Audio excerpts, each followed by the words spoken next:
বিশুদ্ধ তওবা করে আল্লাহর পথে ফিরে আসতে হবে। বিশুদ্ধ তওবা কিভাবে করব এটা আমরা অনেকে বুঝি না। অনেকে মনে করি যে মুখ দিয়ে জাস্ট আস্তাগফিরুল্লাহ বললেই হয়তো তওবা হয়ে যায়। বিষয়টা এমন নয়। বিশুদ্ধ তওবা হচ্ছে আপনি আল্লাহর দিকে পরিপূর্ণ অভিমুখী হবেন, রুজু করবেন, এর নাম হলো বিশুদ্ধ তওবা। যে পাপগুলো করেছি এগুলোর জন্য ক্ষমা চাওয়া, এই পাপগুলো কোনোদিন করব না এরকম প্রত্যয় ব্যক্ত করা, আর যদি অন্যের সাথে সম্পৃক্ত কোনো হক থেকে থাকে সেটা ফেরত দেওয়া।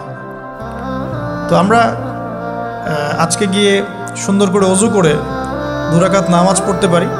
2 রাকাত নামাজ পড়ে আমরা আল্লাহকে বলতে পারি যে আস্তাগফিরুল্লাহাল্লাযী লা ইলাহা ইল্লা হুয়াল হাইয়ুল কাইয়্যুম ওয়া আতুবু ইলাইহি।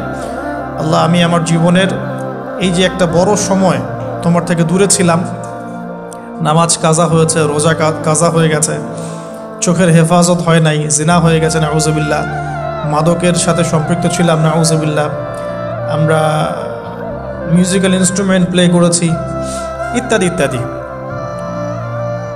এগুলো থেকে আল্লাহ আমরা আজকে তোমার কাছে তওবা করছি, ক্ষমা চাচ্ছি এবং আগামী দিনগুলোতে তোমার হুকুম আহকাম মেনে চলার তৌফিক চাচ্ছি। দুটো জিনিস খুব প্রয়োজন, একটা হলো তৌফিক, একটা হলো দোয়া। আপনার প্রচেষ্টা আল্লাহর কাছে দোয়া করতে থাকা এবং আল্লাহর কাছে তৌফিক কামনা করতে থাকা। আল্লাহ পাক যাকে ইচ্ছা তাকে তৌফিক দিয়ে থাকেন। আল্লাহ রাব্বুল আলামিন যাকে ইচ্ছা তাকে তৌফিক দিয়ে থাকেন। যে আল্লাহর কাছে যত বেশি চাইবে আল্লাহ পাক তত বেশি দিবেন ইনশাআল্লাহ। তো এই জন্য চেয়ে নিতে হবে, প্রথমত চেয়ে নেবেন যে আল্লাহ আপনি আমাকে তৌফিক দিন যাতে করে আমি আমার পুরো জীবনটাকে আপনার ইবাদতে কাটাতে পারি, আরশের ছায়ায় ছায়া পেতে পারি। আল্লাহ কবুল করুন, আমিন।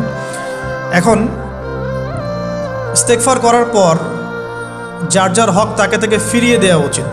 যদি আপনি বা আমি আল্লাহ না করুক কারো হক নষ্ট করে থাকি, সেটা ফিরিয়ে দিতে হবে। এই হক নষ্ট ফিরিয়ে দেওয়ার মানে এটা নয় যে গার্লফ্রেন্ডকে কথা দিয়েছিলেন বিয়ে করবেন, সেখান থেকে ফিরে আসা যাবে না, ব্যাপারটা কিন্তু এমন নয় আর কি।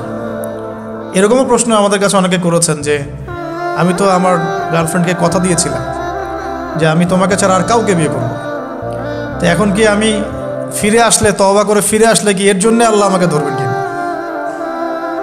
মনে রাখবেন, শয়তান হচ্ছে এই পৃথিবীর সবচাইতে ইন্টেলেকচুয়াল প্রাণী।